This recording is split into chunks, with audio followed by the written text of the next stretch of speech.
Good afternoon.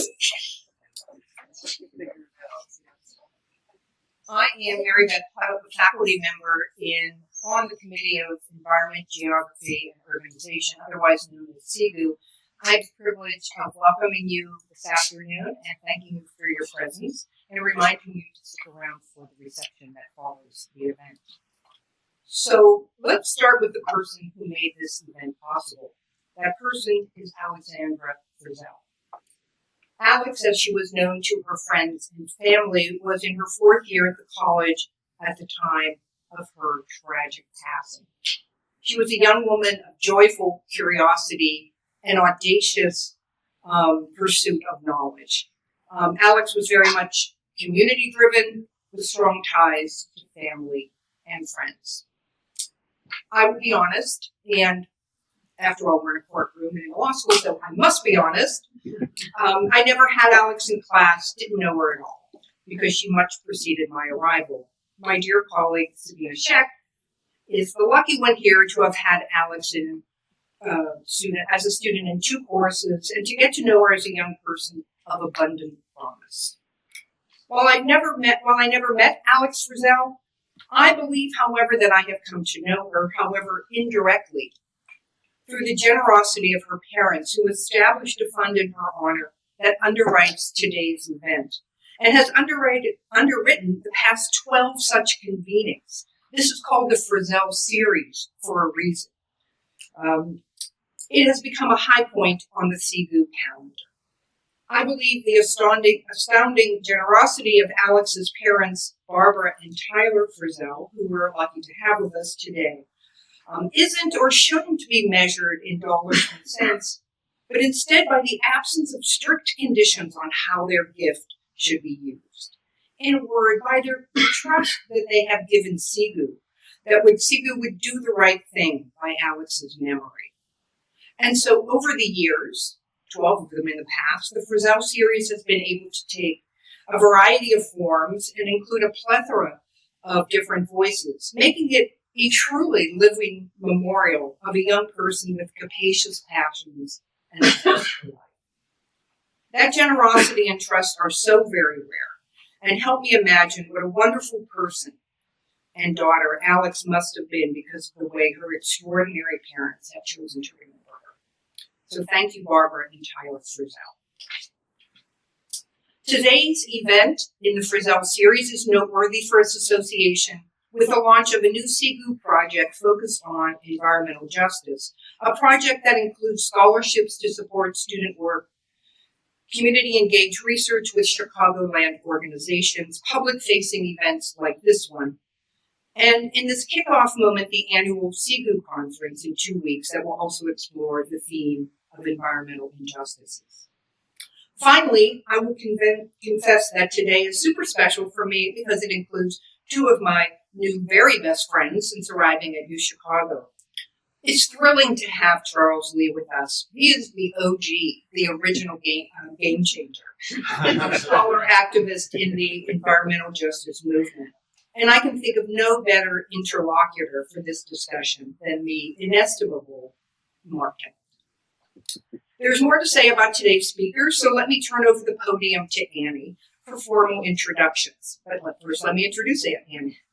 Annie Yang is a 4th-year student in the college, pursuing 2 majors, physics and CEGU. During her time at UChicago, she's worked tirelessly to advance campus environmental initiatives, and for this important work, she was named a 2025 Udall Scholar. Annie is that student you see everywhere at a transit equity forum on one side of campus, on the other side of campus at an urban agriculture event. She is completing a senior thesis right now, I think tomorrow, in fact, on green infrastructure and communities. And in her spare time, whenever that is, over the past 2 years, she has served as vice president of the Student Government Association. So take it away, Annie.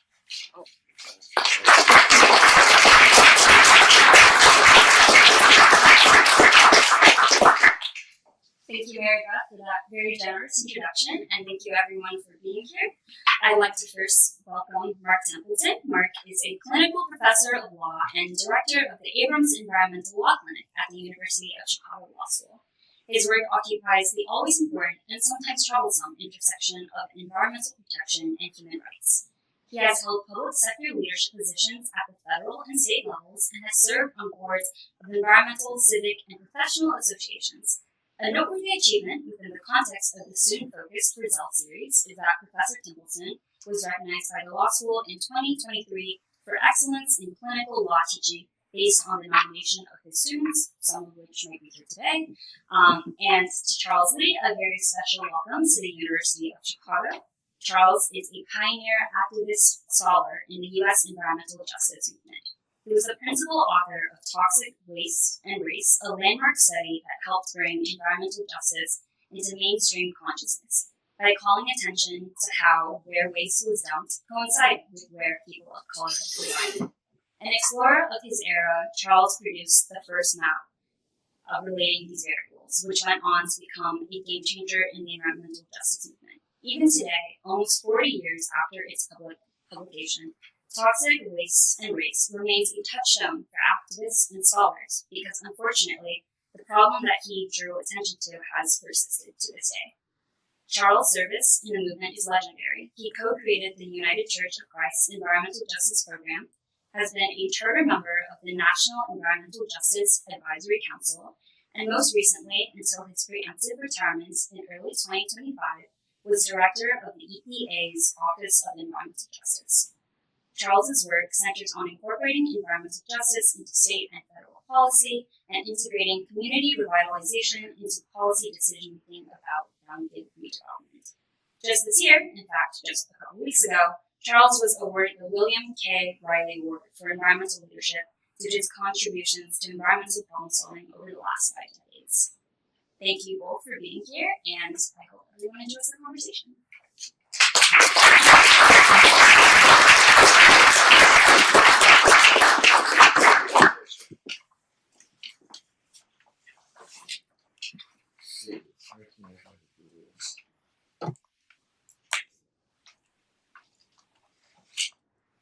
I should have done this earlier. There it goes. You hear me? Yes. Great. Well, first of all, good afternoon, and thank you for having me here. I want to thank Meredith Pudick and Sabina Street for organizing this event and helping me to prepare for it. The Committee on Environment, Geography, and Urbanization at the University of Chicago, and to Annie for such a great introduction. You know, with introductions like that, everything from here out is downhill. So, and of course, I want to thank Mark for co-moderating, for moderating this event. I want to thank all of you for taking the time out at a late hour to be here for this talk. So I thought it'd be fitting to start with a story. And this is about a conference. It was a really long conference, and it was going on and on, right? And finally, this really acclaimed professor got up, and it was her turn to speak, and there was only one person left in the audience. And so, of course, she thanked her profusely for staying to the very end, to which she said, well, you're not the last speaker. I'm the last speaker. I want to recognize a few special people in the audience. First, Deborah Shore. Deborah is the former regional administrator for EPA's Region 5. Alan Walsh, who is the director of the Environmental Justice Program. Is Megan Cunningham here? And Megan Cunningham, you all know Megan because she's a former managing deputy commissioner for the Department of Public Health, and also a colleague for us at US EPA working on civil rights. Teresa Cordova, the great cities program, right, at the University of Illinois. And lastly, my niece is here.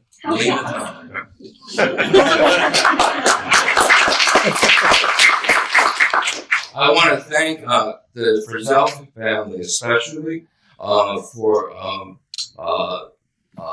supporting this series, and Mary Beth said a lot about her already, so I just want to say, after getting to know her, that I think she would have been an incredible advocate for environmental justice. As you know, I left EPA last March, and one of the things that I started to do was to work on this book that everybody had been urging me to write. And it was to be a book about lessons learned from my contributions to the birth of environmental justice and the development of its theory and practice. And this book, in my mind, is really for young people, students like you who aspire to be like Alexandra. We are especially indebted to the Frizzell family for events like this, and to honor and to learn from her memory and to build community. Because I think community is one of the things we really need to help us weather these difficult times. It helps us to speak out, to question things, to care for and find joy in each other, all qualities that Alexander exhibited in boundless ways. So, as part of my writing project, I've been working on a book during the last several months on a chapter around my 1987 Toxic Waste and Race report and its role as an environmental justice game changer. As many of you know, it is part of the origin story of environmental justice in the United States. It grew out of my participation in the 1982 protests in Rock County around the siting of a PCB hazardous waste landfill in predominantly poor Black County. The picture that you saw in the beginning, first slide is one of the iconic pictures of people laying in front of trucks when they brought the contaminated soil into the county. So when I went to work for the United Church of Christ Commission for Racial Justice on a project on environmental hazards and people of color in low-income communities, the issue did not have a name. Doing my research on the issue, I came to realize how pervasive and deep-rooted the problem of race, class, and environmental quality was. This included everything from coarse location of waste disposal sites, pesticides and farm workers, uranium mining on Native American lands, and perhaps something which most people don't know about, the worst occupational disaster near a place called Galway Bridge in West Virginia, where more than 700 workers, mostly African American, died from acute silicosis in the 1930s and were buried in unmarked graves. I felt truly compelled as a result to find a way to put this issue up and bring it to national attention. The U.S. General Accounting Office, now called the U.S. Governmental Accountability Office, did a small study of 4 off-site hazardous waste landfills in the 8 southeastern states of the U.S. that comprise EPA's Region 4, and found that 3 out of the 4 were located in predominantly African American communities. And I hit upon the idea that perhaps by replicating that study on the national level, that we could put the issue on the map, both literally and figuratively. So that's what resulted in the now landmark 1987 study, which is perhaps the most influential study in the history of environmental justice. It was relatively easy, especially with a hindsight of 40 years of practice, to distill what were the things which made the report a game changer. As the slide now shows, it used empirical knowledge to define movement. It used mapping, like Sabina said before, to visualize the distribution of environmental impacts, and gave them a lens for truly unifying around a systemic problem. It validated the emerging community struggles and it spawned an entirely new area of scholarly research as well as spurring a significant government action. At the point that I started to work on the study, the reality that environmental burdens were disproportionately distributed was literally invisible to American society. Scholarship on social movements point to the importance of the conceptual and rhetorical frames that help people to interpret and make sense of the world around them and move them towards collective action. This often requires a redefinition of what constitutes a common sense embodied in everyday practices of society.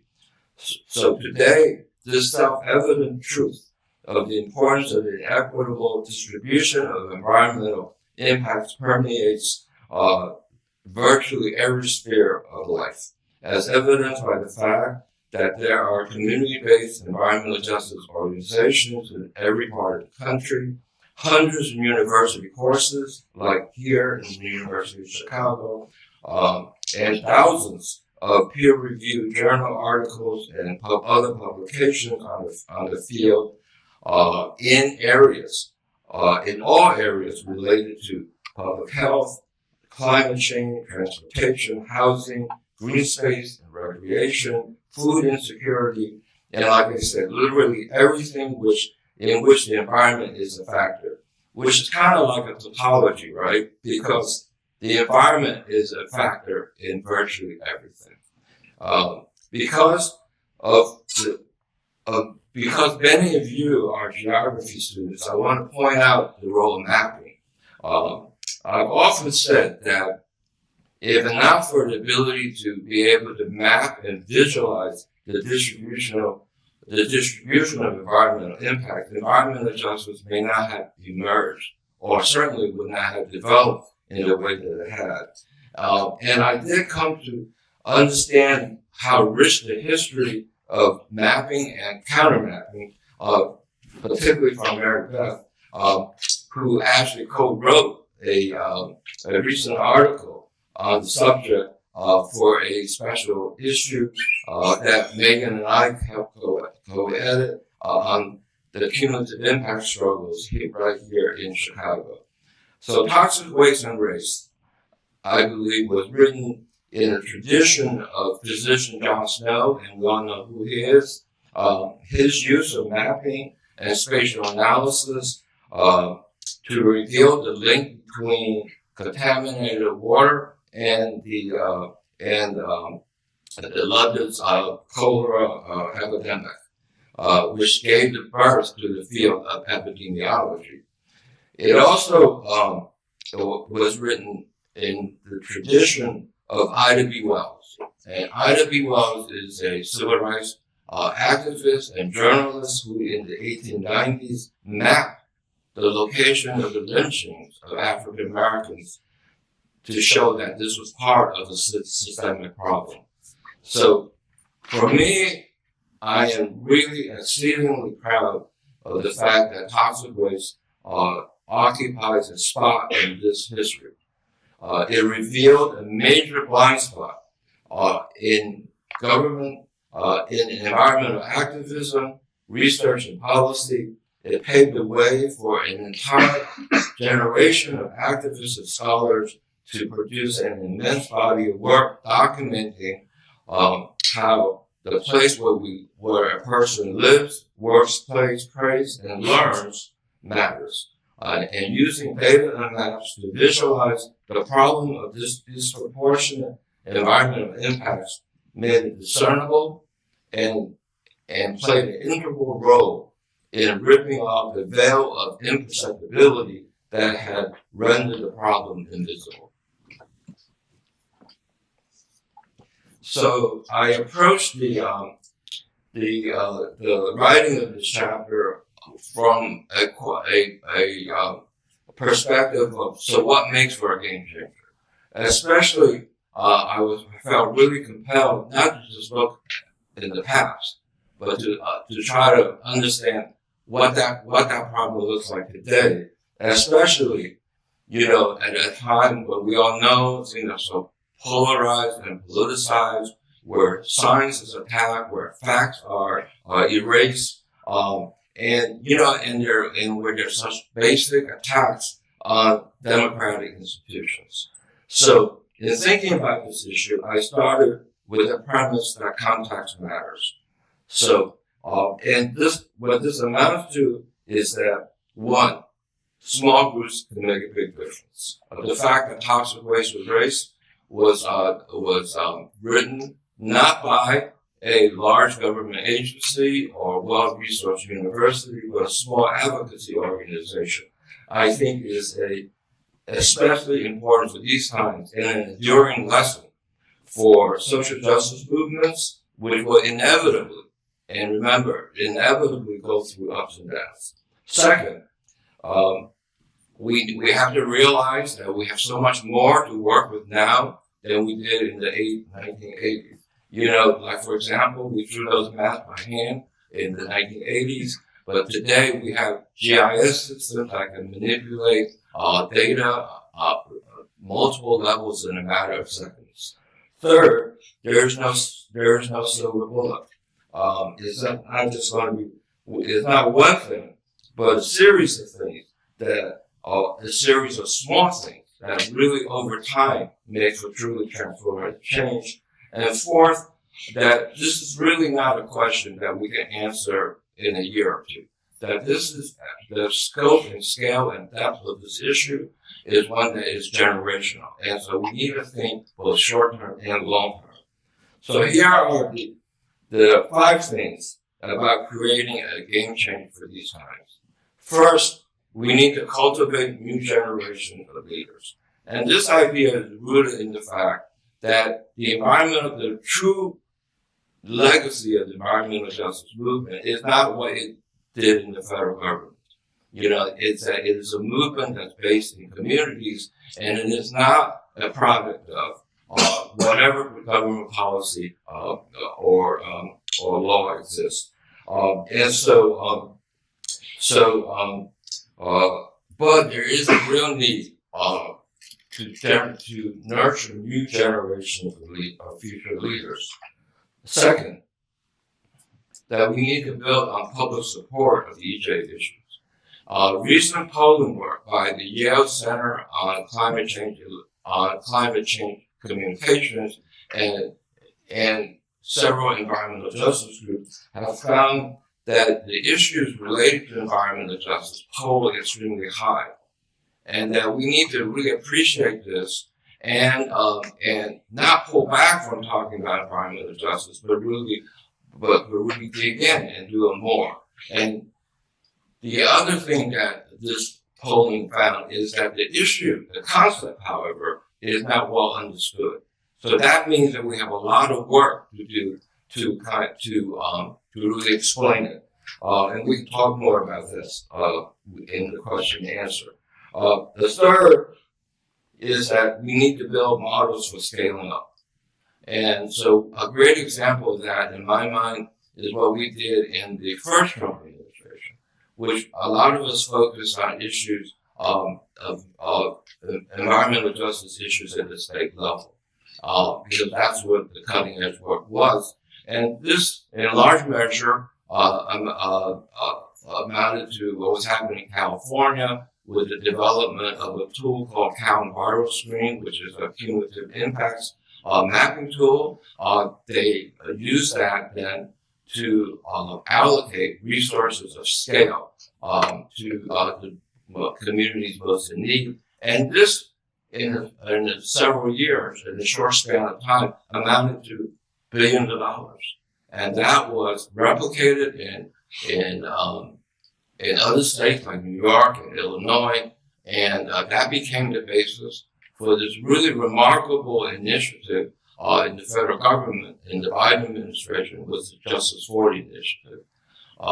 And so one way of thinking about that is that it's not just whether or not this became the basis for something, but would Justice 40 have even existed if this work hadn't been done? So the work that needs to go on many difficult questions, complex questions, because there will be a time when we'll be called upon to really bring that to scale. The fourth thing is to move from advocacy to governance. That most of us in the EJ space have always talked about advocating, but we need to also move to thinking about what it means to govern. And a great example of the promise of that is about what happened in the Biden administration.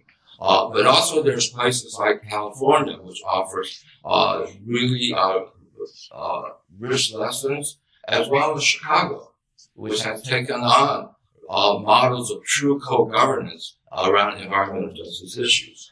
And then lastly, we need to reimagine the future.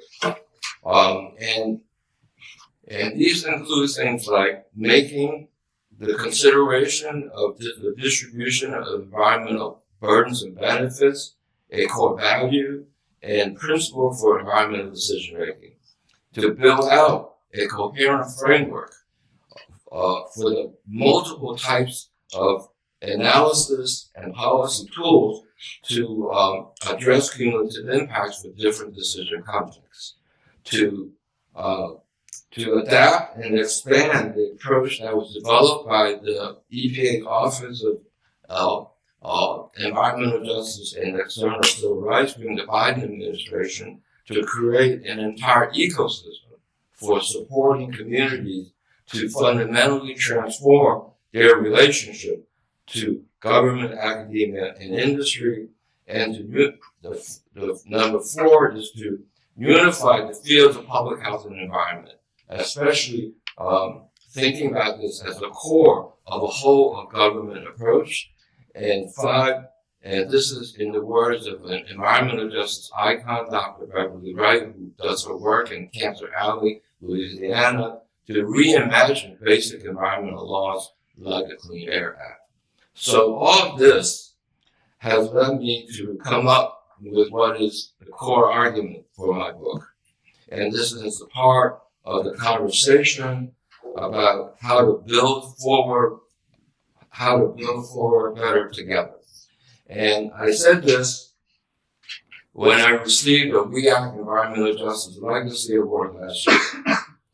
Throughout my 50-year quest to transform environmental justice from an issue that did not have a name to now occupying a significant space in the center stage of the American experience, there has been one abiding theme that has become clearer and clearer to me over the years, and is now, in my humble opinion, more profound than ever. It is the idea that environmental justice is an increasingly powerful lens for understanding and solving many of the world's most pressing problems. So with that, I want to thank you, and I look forward to the conversation.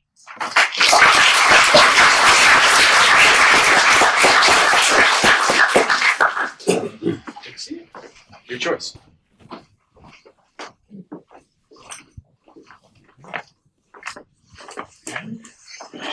Thank you again, Charles, for being here today with us. I think we met in 2009. That's right. And if I was a fanboy then, I'm even more so a fan now. So you were also the commissioner for the Missouri Department of Environment and Natural Resources. That's right. And I came to you and I said, what should we do about environmental justice? And you said, oh, I've got a list of things you should do. But you gave me some great guidance, which was really appreciated. And, I'm not sure we achieved everything you suggested, but I think we tried to achieve as many things as we could, with the constraints we had. So I'm going to start with a handful of questions for Charles to kick our conversation off. But this is not meant to be a dialogue. This is really meant to be a conversation amongst all of us as well. So please take some time as well to think about what Charles has said and think about some questions of your own as well. So again, I'm going to have a handful of questions for Charles and then going to kind of open it up as well. So You talked about this a bit. Obviously, you talked about toxic waste and race study in 1987. But that's not the only, you talk about that and then being EPA. That's not all that you've kind of done in your, storied career. Can you say a little bit more about some of the key events that shaped your career in environmental justice? So I think, why don't I start by saying that I am an immigrant. I came to the U.S. when I was a young boy from Taiwan, and I came to age in the late 60s and 70s. And that was a time when there was the Vietnam War. And for Asian Americans, finding your place here was very, it was a really difficult time.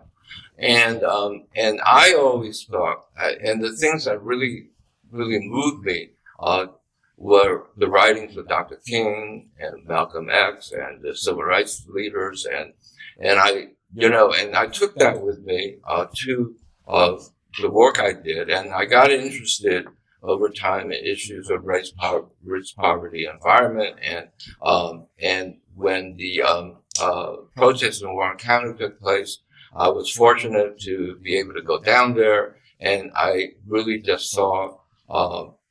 I had a sense of the transformational potential of the issue of the connection between civil rights and environment, and so that's how I got to this space. I think we can go down that list, but I think the one thing that I want to lift out is my work to help develop a collaborative approach to addressing environmental justice, and that grew out of the work we did around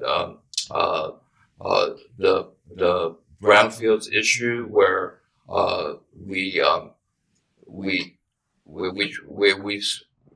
we said that when we're looking at the development of brownfields, which are partially contaminated or perceived to be contaminated sites, there's about half a million of them in this country. It's just a massive problem. And at that time, when it first emerged in the 1990s, there was all these issues around the Rust Belt and this type of real challenges around abandoned properties. I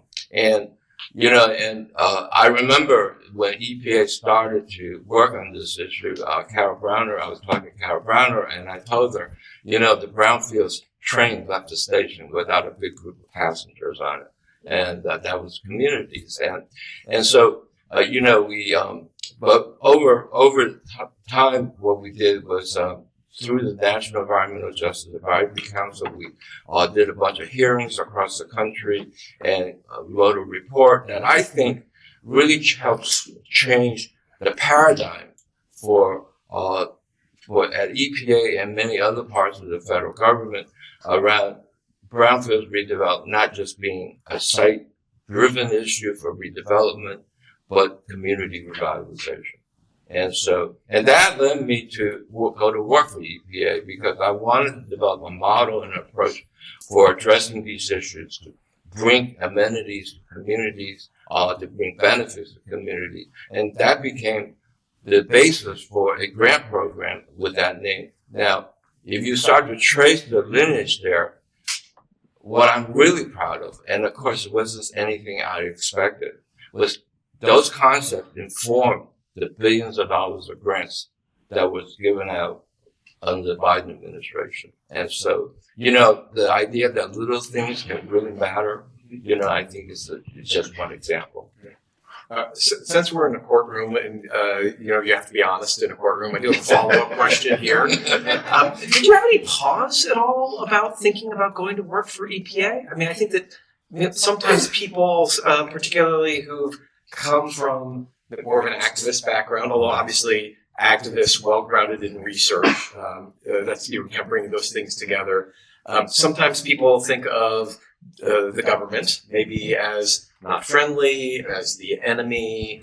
I think your career trajectory is really interesting, and then you were kind of an outsider, and then you became a really important insider. Now, maybe you were an outsider on the inside. Can you just say a little bit more about what that? Because I think there are a number of younger people here who may just like write off government or things like that. Can you just say a word or two more about your thinking on that? So you're asking me, why did I go over to the dark side? Yes. In other words. Well, I think, like I said, I was really moved by wanting to figure out ways in which to move resources and bring benefits to communities that really needed it. So that was one reason, right? But the other reason is I had gotten to know people that work at the EPA and in other parts of the federal government, and I was really impressed by how dedicated and mission-driven they were, and so I had no qualms about doing this, right? I mean, I did not really think, and of course, it was going to be a real learning process, and we had our ups and downs in the process, but I don't think that if I had were to redo it, I don't know if I would have taken another path. Oh, Yeah, it's quite an endorsement. So I think that in the book's chapter that you're working on about toxic waste and race, you talk about EPA's response to the report. Can you say a little bit more about what EPA's response was to the report, and kind of what you thought about that and what the impact of that was? So we discussed this a little bit this morning at that luncheon with the students here, and in 1987, when we sent the report formally to U.S. EPA, their response was, we deal with issues of technology, not sociology. And I think I've thought about that response for, I don't know, 30 years now.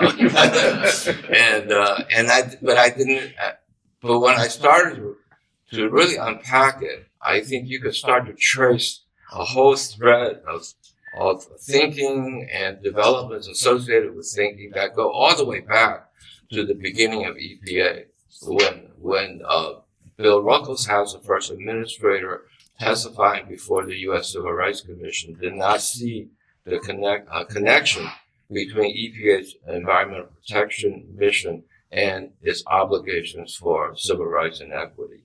And so I think there's a lot of reasons for why that happened, as well as, a lot of the kind of background issues related to how environmental policy and environmental science develop, how the role of risk assessment and all of that. But, but I think it's very important to understand that, because I think what we were dealing with and what that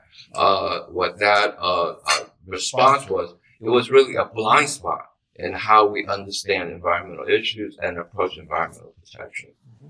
Maybe I can ask a follow-up question, because I was fortunate to watch a couple webinars that you were doing while you were still at EPA in the Biden administration. And one of the things you did then was kind of, and maybe it ties back to this, what you're talking about a little bit with the work with Mary Beth and others and what's going on in Chicago, the mapping. And how important mapping is, because mapping is actually kind of a form of technology. Mm-hmm. And so I wonder if you were sort of, not disagreeing, but sort of saying like, oh, actually, now that we've got better information, more information, we can look at cumulative impacts. And if in a sense you were kind of bringing that back to those people who had said, well, we just deal in we just deal in the hard facts. And you're like, well, actually, we've got some hard facts here that you all should be looking at. Was that it all involved in your kind of thinking about some of the cumulative impacts work? Yeah, but I think, though, that, what I found was that this is going against the grain in terms of the primary way that environmental protection is done. Mm-hmm. And that is, risk assessment, which is a particular approach. And there's a scholar named William Boyd, who's a UCLA law professor, who wrote this article called De-Risking Environmental Law, calls it a political technology that is more used to constrain and discipline government agencies rather than a true kind of exploration of the facts. So I think that what we all learned is that the idea that you can actually if you go about looking at environmental impacts from the point of view of just one pollutant at a time is insufficient. That quantitative information in of itself is important, but without understanding the real lived experience of communities, that is insufficient. And we need to find ways in which we can think about the fact that, and how do we deal with the fact that you have places in this country where there's just an inordinate overconcentration of environmental burdens, find policy approaches that say, as those communities say, no more. Don't we have enough pollution in these areas? Well, and even back to the where you said the quantitative data matters. I mean, those of us who kind of look at this realize that you start unpacking, when the studies are done, the scientific studies are done, right? It ends, it historically has been the, average weight, male, white person, and has not included the full spectrum of people, right, who are affected by pollution as well. So even kind of back to that fundamental building block, plus all of these things that you kind of said as well. And and one of the great examples of in areas where there's this kind of inordinate overconcentration of environmental burden is right here in Chicago, the Chicago South Side. I have a question for you. Obviously, there was a big change in the government in the United States in January of 2025. And President Trump issued a number of executive orders across a whole variety of different fields. One of them spoke very specifically, you all may not be aware, but maybe some of you are, right? Talked about issues with DEI and environmental justice, right? So environmental justice itself was named along with DEI in terms of the efforts to push back, wipe out, whatever verb you want to use, these considerations. And so I've been involved in a number of discussions in organizations that I've been a part of that basically have said, we can kind of keep doing our work. We can kind of keep doing our DEI work. We're just going to take it off our website. We're going to de-emphasize it. Sure, we're not going to change the historical record of what we've done or not done, but we're not going to include, we're not going to advertise it anymore. And I guess the question that's kind of come up in some of my work, just because, as you say, right, there's a high concentration of polluting facilities in environmental justice communities. Okay, great. So why does an EJ lens matter, right? If I, as an environmental attorney, a litigator, want to focus on where the biggest pollution problems are, shouldn't I just go where they're the most polluters? That happens to be in environmental justice communities. So what does the EJ lens, EJ consideration give that's important, that's in addition to just sort of saying, I'm going to go where the biggest polluters are, and by the way, that happens to be in EJ communities, and so I'll be helping in EJ communities through my targeting? Well, I think that's a really great question, and there are several. We need to answer that on several levels, right? I mean, first of all, we need to be pragmatic, and so there's not one answer for this. Sure. And of course, but so that's on the one hand. But I think it's important thinking long term to really appreciate what we need to really address the kind of questions that are in front of us over the next generation and more. The climate crisis is existential, and the idea of this incredible disparity in wealth is existential. There's a whole host of issues that require us to think more, not just issue by issue, but much more systemically. And so I think that's one of those things that the environmental justice lens does. So that's on the one hand. On the other hand, like I said, the polling work shows that there's broad support for these issues, but we haven't figured out how to connect and how to communicate this in ways that really reach people. We have, however, learned over time there's different approaches on how to best communicate around issues of equity. Like there's this group called the Perception Institute, which is something that was founded by a law professor named Rachel Godsill and John Powell, who is a real expert on race and in American society. And so, over time, they've developed approaches where you can frame these issues in a way that reaches everyone. And so, we have to work on these on all levels. On the one hand is, we need to be pragmatic. On another hand, we need to really kind of knuckle down and talk about these issues more in a way that is going to reach everyone, that's going to explain it. And then thirdly, we have to understand that this is all part of an approach that we want to really transform a lot of really important things about American society. And at the end of the day, I just want to tell you about what happened at EPA, right? And in the EPA, there's this, and in every government agency, where every time there's a change in leadership, everybody says, let's hold back, right? Or let's hide these issues, and I did an article about the use of the word disproportionate, which when it first was used in the Clinton executive order, virtually disappeared over the next 20 years because of, either the inability to think about it, the idea that maybe, we can do good without, by hiding things and things like that. And then over time, there's no ability then to really get to the roots of these issues. So it's not a simple question, but it's one that requires us to really think deeply about it. And as somebody who's a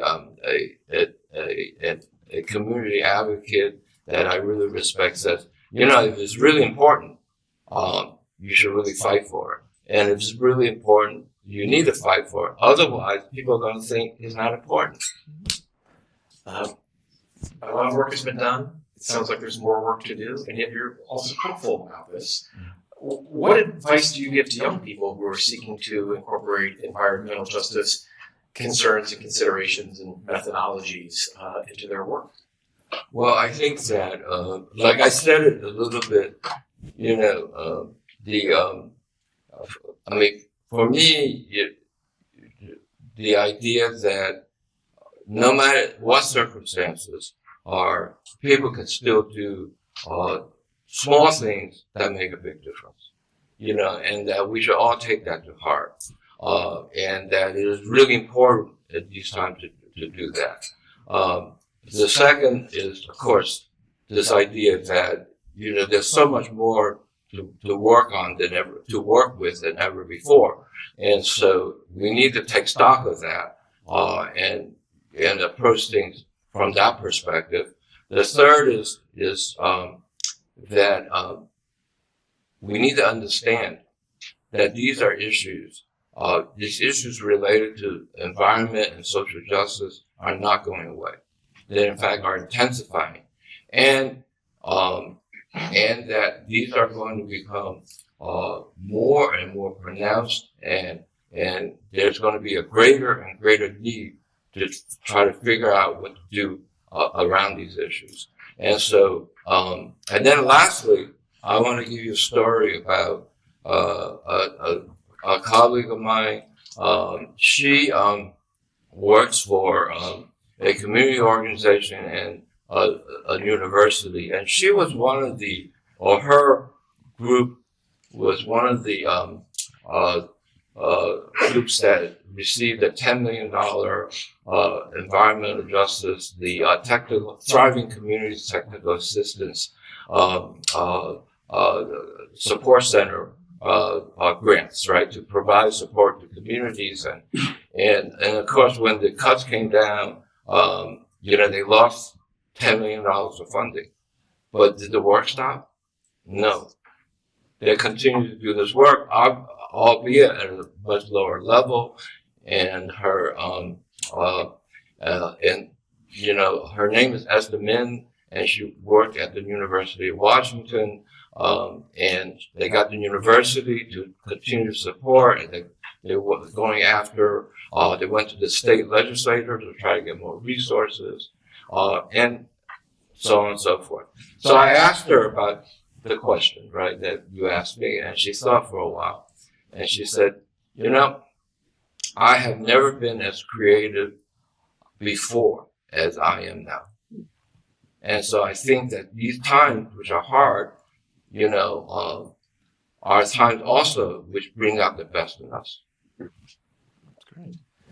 I would love to open this up to our audience for questions that you have. And I think there's a mic that is going around, or could go around.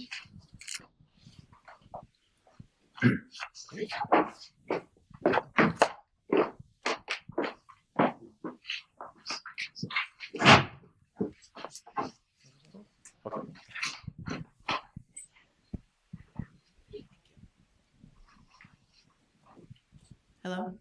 Yes, we can hear you. Okay, great. Mr. Lee, I have a question for you based on something that we grapple with in our environmental law clinic.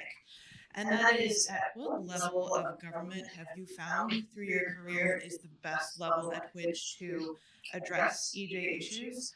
At the municipal level, there are zoning decisions that can have a big effect on siting. The state level has a big effect on regulation of, hazardous waste sites, et cetera. And then the national level, obviously EPA has, a great influence on everything that goes on nationally. So at what level would you kind of advise either policymakers or activists to concentrate their activity, leaving aside like who's in charge at which level of government politically? What would be your advice there? I don't know if I would pose the question that way because, I think it's fair to say that all these levels matter, right? And I think it would be another way of thinking about it is why is it that we shouldn't just be thinking in isolated ways in terms of different levels of government, but how they can all work together. So the framing of the question, I may, if I may, I would just say, put it differently. And you put it, you put your finger on it. For different problems, you can go to different parts of government, but overall though, I think, it's a little hard to it's a car concept to get your hands around. But, one of the questions asked at the luncheon was about, how we deal with, and she's going to go to law school too. She's, I don't know, Kelly is here now, but it's about how do you deal with all the silos in terms of environmental law. And of course, we need to start to think much more holistically. And there is and so we got to bring different frames to this. There's a great article that a number of pretty smart people wrote in environmental health perspectives around this idea of wicked problems of society, and the need to think much more in terms of systems. And so. I'll let you pick. Pick a pan from one side of you. Yeah. So you mentioned that environmental justice kind of pulls well, is popular among people. But also, I feel like in today's political environment where things are, so two-sided, a lot of the political discussion is surrounded around, first of all, whether, environmental issues are real, like climate change is real, and also, other civil rights issues, which are, important in their own right. But my question, I guess, is I feel like I don't hear a lot of, and maybe I'm just talking to the wrong people, but discussion of environmental justice, as you approach, big elections, other things like that. And so how do we start bringing environmental justice, I think, to the forefront of the political discussion? I kind of started to talk to it, in terms of the work around the polling around support for issues related to environmental justice, like clean air for everyone, or clean water there was a lot of opposition to the idea of all these cutbacks, and the idea that communities are most in need should get the greatest amount of attention. These are really basic issues, and so we need to figure out how to mainstream those types of concepts. I mean, it is so that's on the one hand.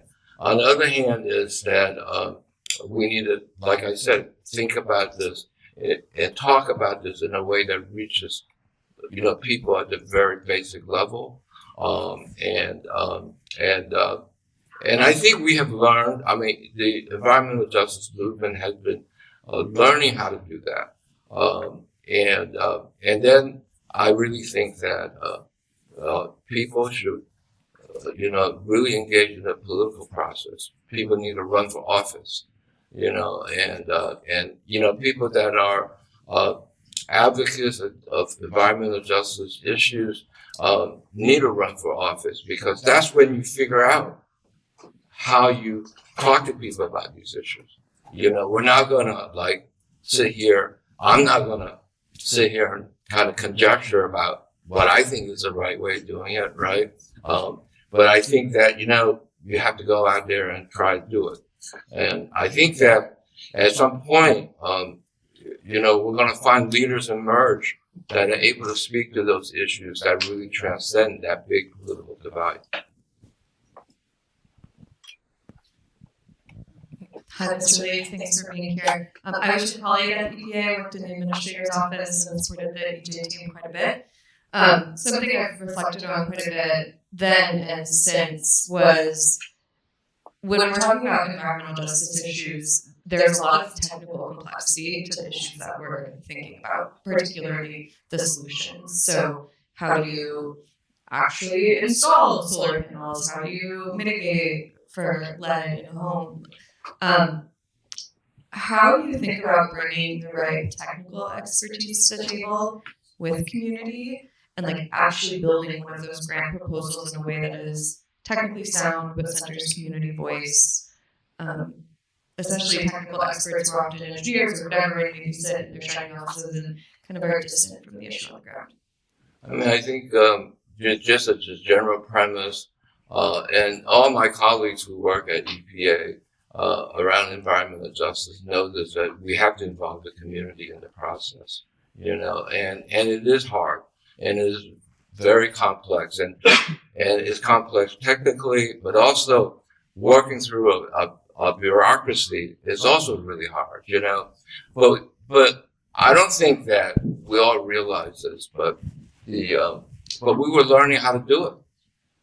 So recently, there was an Inspector General report about the Community Change Grant Program. This is a $2 billion program for grants at the scale of $10 to $20 million each, right?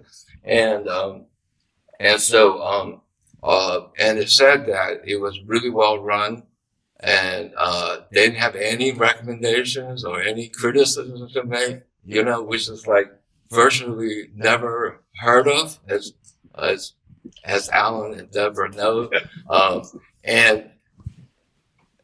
But behind it all, that was put together by a young person. I don't know, she's in her late 20s, right? Who had experience working on this thing called the Transformative Climate Community Grants Program in California, which became a prototype for this at a national level. And so remember I said about finding things that can get scaled up? Well, that's an example of that. But it was done by young people, and this was all done at the time when we were creating a whole new national program, at the same time doing all these different programs and creating them. So it can be done, right? And so I think what I would take from this, when people say that, well, environmental justice is dead, well, I think environmental justice is paused. And certainly what we have now is a blueprint. There's a visions and models that we can go back to and build on.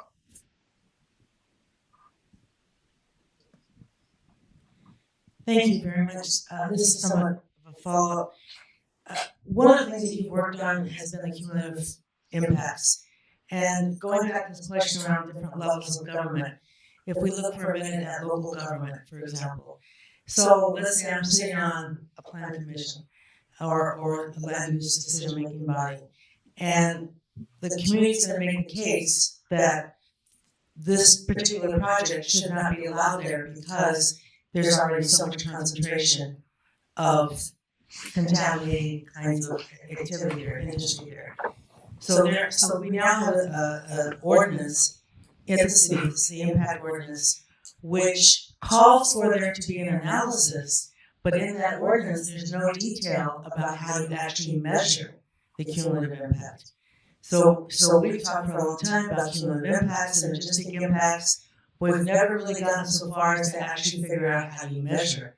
So from a really practical point of view, as the policymaker who's faced with legal challenges that the decision isn't right, how can they make a decision based on the assertion of cumulative impact without actually having some measurement of what that cumulative impact is? So if you could speak to the issue of how you measure cumulative impact, I think that would be really, really useful for us here in Chicago. That's a big question. Sorry. Well, I think I think there's a lot of complexities to that question. A lot of which I myself don't have a clue about how to address, right? But I would just say that a good model for this is what happened in New Jersey, which is that the really landmark cumulative impact law that basically stipulated that if there were a community that's found to be overburdened, that the New Jersey DEP is mandated shall deny the permit, right? And so and what they came up with was an approach that not to go into the details of it, but Alan and Deb would know that the U.S. EPA lawyers, when they heard about it, they called it elegantly simple. So there are ways of doing this that are very simple.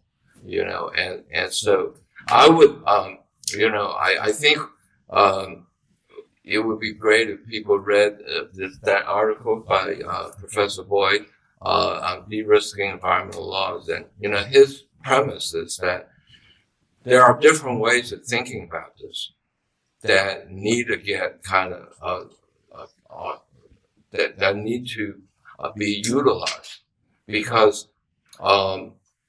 if we're going to go about the more traditional risk assessment approach and add more complexity to the problem, then we are never going to get anywhere. And so we got to start thinking about different approaches. So what happened in New Jersey was, in fact, a very really different approach to how to think about the issue. That's really helpful. Thank you. All right. Just pigeonhole over here. Are there questions on this side? Oh, yeah, there are questions over there. And in the middle, too. Okay, I had one queued up here, and then I'll go over to that. This side of the room is great talking to you. Thanks so much. I was interested in your thoughts on kind of going off your thoughts on environmental justice as a generational project. I'm thinking particularly kind of the accumulation of work on EJ in relation to kind of long-term development of spatial inequality, of various forms of spatial inequality, and the deep embedding of environmental geography in spatial inequality. Can you speak up a little bit? Oh, sure. Sorry. Thinking about the deep embedding of environmental geography in various forms of spatial inequality in the U.S. And I'm interested in your thoughts on how kind of environmental reparations may relate to that kind of long historical connection and that deep way that environment and spatial inequality are drawn together. So thinking about policy interventions in environment and how it relates to spatial questions of inequality more broadly. So the question is thinking about. I didn't get the question exactly. Oh, I think the question or the observation was that there are larger issues of spatial inequality in the United States, and so I guess the question was how does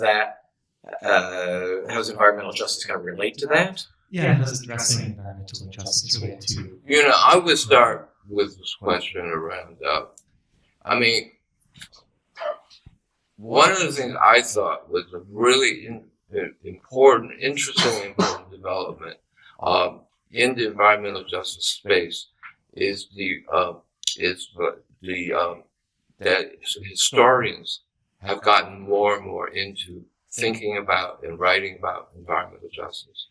And so what that does is begin to unpack like the history, because environmental justice is not just a problem of now, but it's a problem in the making. So that's cumulative in one sense, right? In a temporal sense. And we know that redlining has everything to do with current environmental conditions, right? And I think one of the Mapping Inequality project, the one that digitized, and you can go look up Mapping Inequality and you get the digital maps for all the red line areas for like 300 some cities now, and all the research that's been done to show that, there is a direct correlation between red line communities and negative environmental health outcomes. So that's there, and that's part of that history. But one of the people that formed the professor at University of Virginia Tech, he was talking to me. He says, redlining is the Rosetta Stone for the spatial organization of American cities. And that is how deep it goes, right? And if you want to get into the history of colonialism and the impact there and so on and so forth, you can see that relationship. So, and it shows up spatially, and I think we can use, just like with the redlining maps, show those relationships in a lot more graphic way that moves people. So the other part of that is the community organizing and advocacy that's been using those redlining maps. There's an effort by this group. There's a national network called Groundworks USA that has been using those to advocate for getting involved in around climate change issues, getting these kind of issues involved in the master plans of different cities, for bond issues in Colorado, things like this, right? So there's a relationship between that, and I think that it's just that point about toxic waste and race, visualizing the problem. The more we're able to visualize it in deeper ways, the more effective we may be. So we maybe have some spatial equity. I'm going to encourage questions in the middle and over to the side also.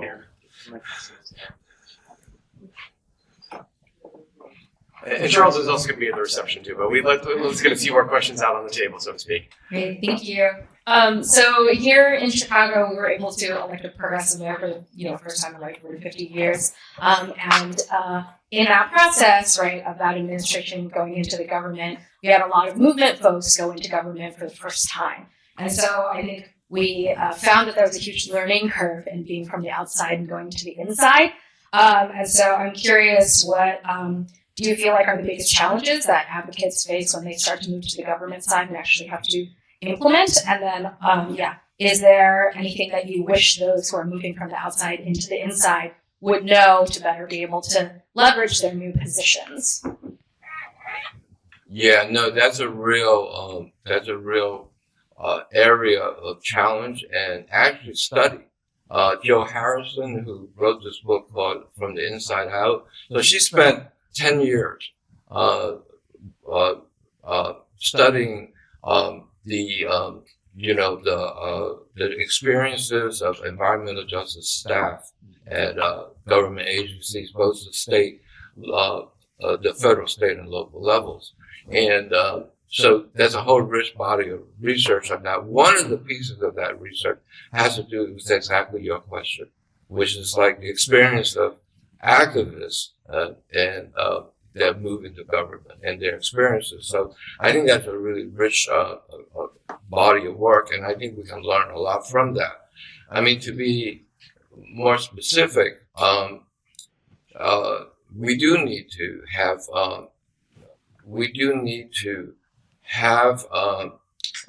as part of the orientation and basic training that we give to people, to students, is an understanding of how to work in government. The answer to the government not working right is not to get rid of it, but to get it to work better. And so we all need to learn how to do that. And I think that we also need to understand. I think, one great example of that, and Megan was part of this, was development of co-governance models, where communities and other stakeholders are part of the decision process. And of course, that's not just a simple thing, because, there's all these laws and regulations and procedures that has to be respected. At the same time, to make this a really genuine, authentic process in which people are really heard and their words matter. So it is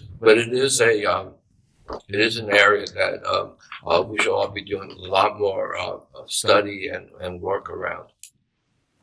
Thanks.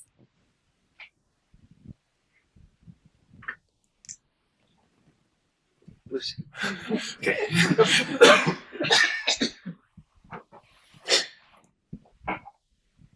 Hi, Mr. Lee. One conclusion of toxic waste and race was that environmental harm should be viewed as civil rights issues. As a lawyer, did framing environmental harm as a civil rights issue change what legal remedies seemed appropriate? I guess, since the report, have you seen environmental cases argued differently? I'm sorry, I'm just not hearing right. So the question was, essentially in terms of law, in the sense that the report came out, have you seen environmental justice issues argued differently from in cases and things like that? Is that correct? So I'm not a lawyer, right? So just so you know, okay. I think it isn't just the toxic waste and race report, but there's a whole body of work that is being used, I think, in different cases,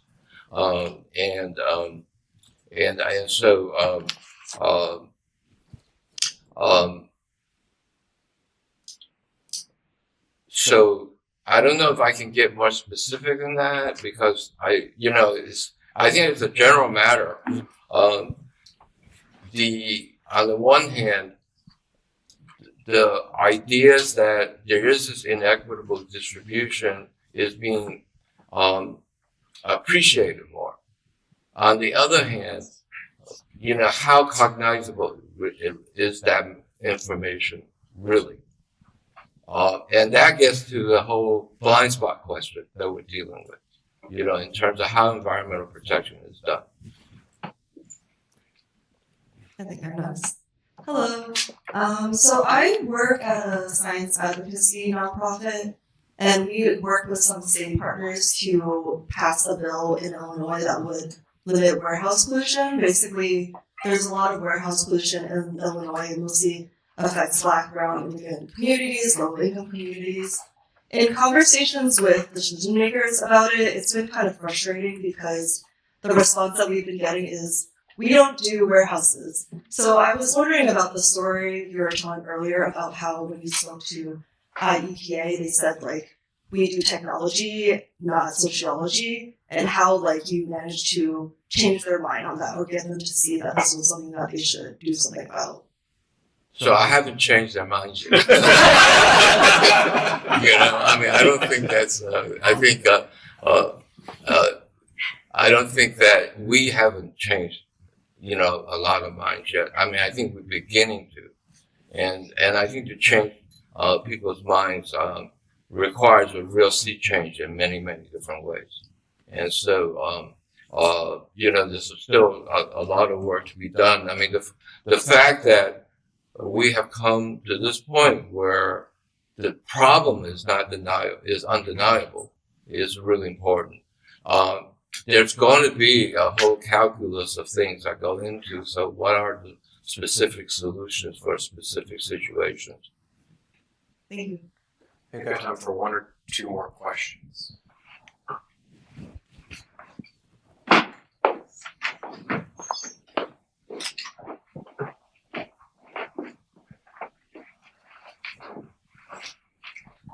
Hi, Mr. Lee. It's a pleasure to get to hear you speak today. My question is more about kind of community involvement in environmental justice initiatives. Going back to your point about the importance of like community revitalization amidst like resistance to focus more on environmental justice communities, and also the idea brought up in the report that environmental justice communities are often kind of like faced with burdens and hardships that prevent them from acting, becoming involved in like advocacy for environmental justice issues.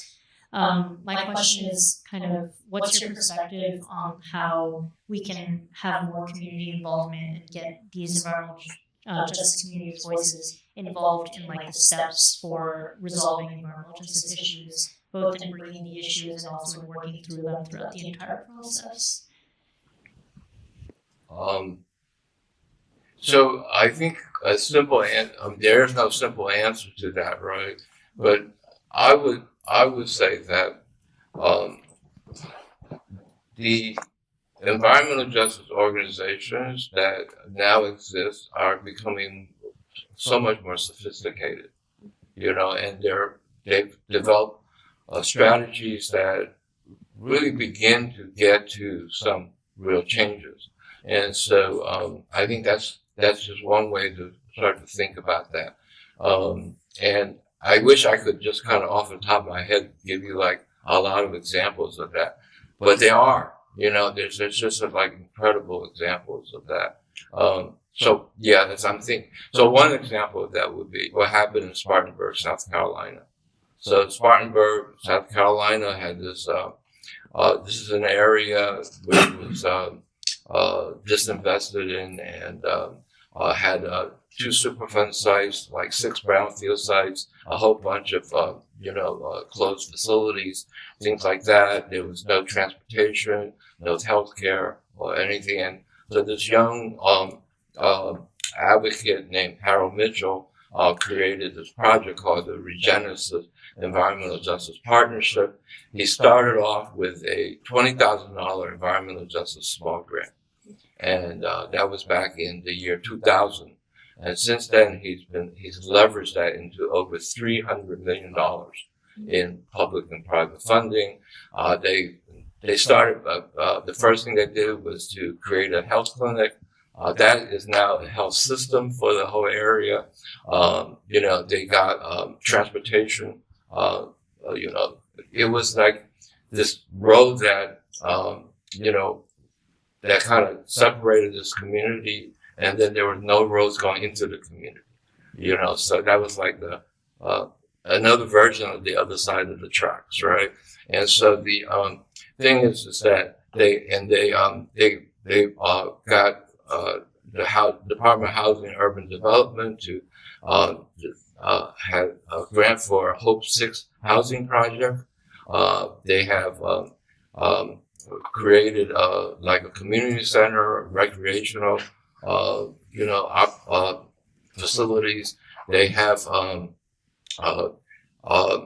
they're, I think the most recent projects is developing a solar farm in the area, and so, yeah, there are, that came out of a community process of like, organizing themselves and, visioning and planning and then really being smart about how you engage, at various levels of government. What's interesting to me as you say that is I think some of us often think of law as a tool for environmental justice to be about litigating. But actually, a lot of what you're talking about, there's other kinds of law involved in terms of how do you actually get deals done to bring the solar farms or to bring these complex grant projects. And so I think that even within law, there are lots of different ways to contribute, or at least that's what your comment is making me think. I think we could go on for hours into the evening with Charles, and well, that would be great. That would also be maybe a little taxing for Charles, but he is going to be out in the reception, so please join us out there for further conversation. There are also so many other amazing people here. Charles name-checked. I'm sure would also be happy to talk with people, too, about their experiences as well. So please join me. And yes, and they know a lot more than I do. And certainly back to my great colleague Mary Beth. A round of applause for the OG, EJ OG, Charles Lee.